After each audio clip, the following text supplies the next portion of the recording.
Action to the theft of hockey sticks we saw during a holiday classic tournament in Duluth over the weekend. Tonight, police say one man is in custody facing charges for that.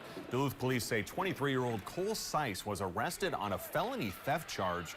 Officers say they located a man who did not match the description of the suspect walking on East 3rd Street with the items on Saturday. When questioned, he said he found them behind the Chum building. He was arrested for an unrelated warrant, and officers recovered those stolen sticks and returned them to the team.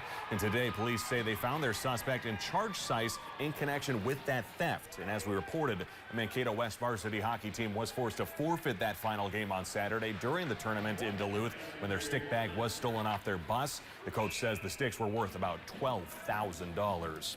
Staying here.